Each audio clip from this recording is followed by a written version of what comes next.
Ынтымақта жеңе тұрған қайрат бер, сабыр бер қырғызыма.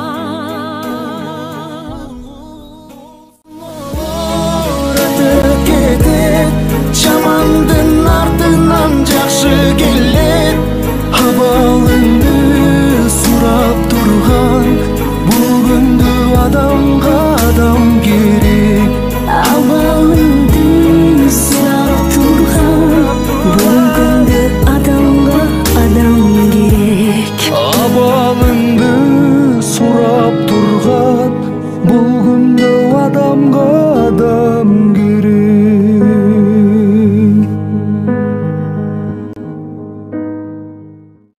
Ассаламу алейкум, урматтуу мекендештер, урматтуу достор.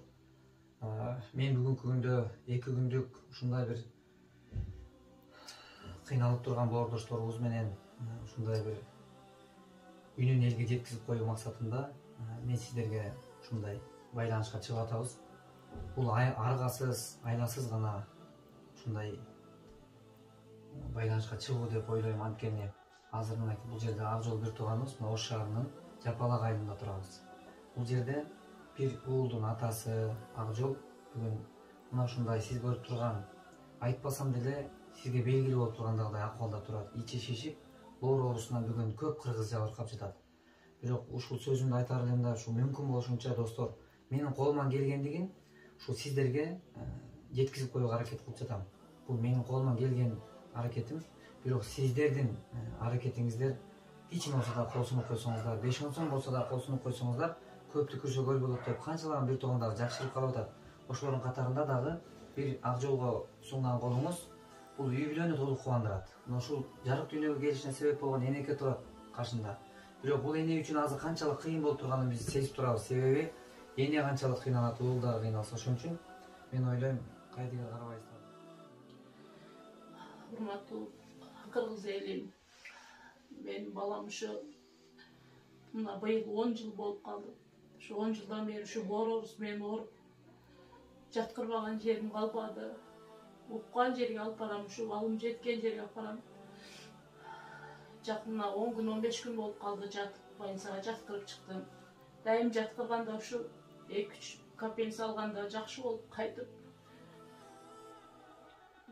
болуп чыгат элек. Мына кечеги жатканда 13 күн жаттык. 13 күндө бир жылыш болбоду, сийдигем де чыкпады. Азырга чейин ушу мочегонный берем, сиет. Onu бербей койсом эле болду, токтоп чыкпай кетишке. Кече эле түнү менен уктабай, ичи катып, сийдиги чыкпай. Дагы областнойго алып барып, кече клизма жасатып, дагы албумин сайдырып.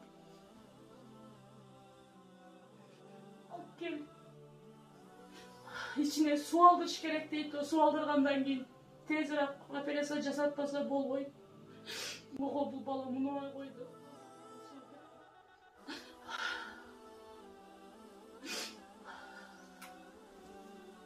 Товарсыгы дагы ишип, киндиктеринин грыжалары чыгып, ушундай ишип. Азыр врачтар эртерээк операция кылышып кетип атат да. Ошентип. Азыр бул операция кылыш үчүн мисалы каражаттын канчасы болуп, канчасы жетпей жатат. Элдерге азыр биз ачык маалымат айтып, мына ушундай дейли. Азыр мына канча чыгаргандан бери канча күн болду, ошодон бери канча топтолду. 1 миллион топтолуп, ошондой топтолуп калды. Ошого жетейин деп калдык ошойт. Урматтуу достор, мына Даниярга да Кудай ыраазы болсун. Мен Данияр иниме дагы аябай ыраазычылык билдирем. Себеби менин бул жерге келишиме себепкер болгон ошол жигит Азамат байке келип койсоңуз, акыбал ушундай экен. Сооптуу жолдо бирибизди сүйлөшүп атабыз достор.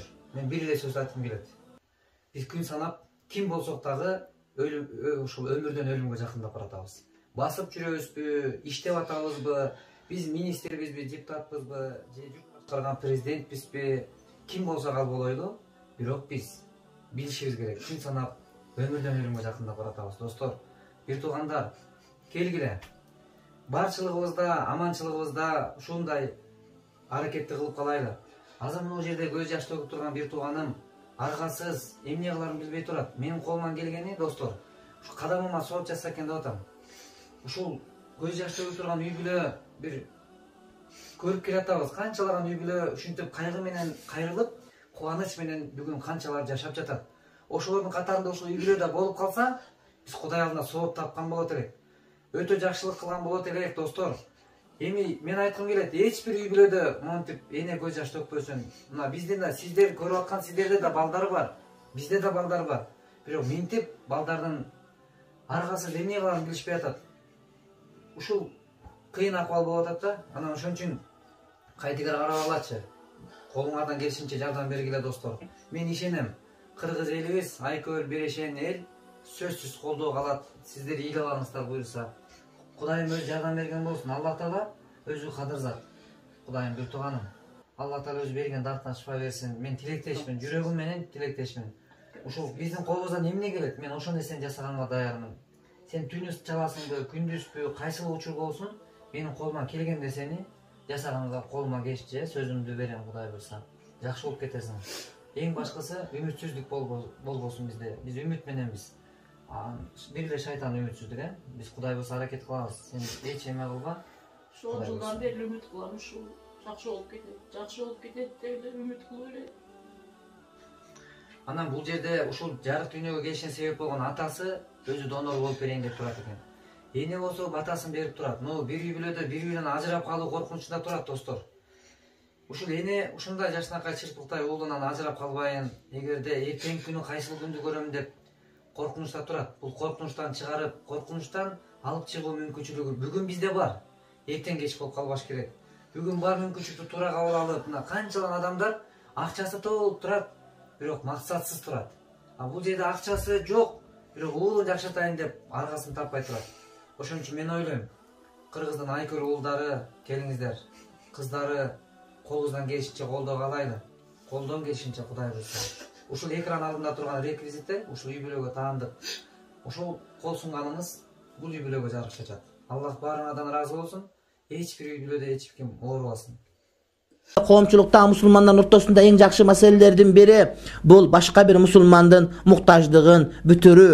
Эгерде мусулман бир тууган муктаждыгы болсо, анын колуна бир нерсе келбей турса, сиздин бир жардамыңызга муктаж боло турган болсо, ошол муктаждыгын бүтүрүп берүү дагы мусулманчылык көркөм иштердин бири болот. Кудай Таалам Кур'ан-ы Каримде Хаж сүрөсүнүн 77-аятында айтат: "Жакшылык кылгыла, жакшылык кылгыла, жакшылык кылгыла, балким силер мына ошонун себебинен тозоктон кутулуп бейишке кирип кетер." Дейт. Жакшылык кылгының башка бирин жакшылык үмүт этпе. Жакшылык кылгының башка бирин жакшылык үмүт этпе. Жакшылык кылгының ал сага жакшылык кылбаса дагы, жакшылык кылгының ал сага жамандык кылса дагы.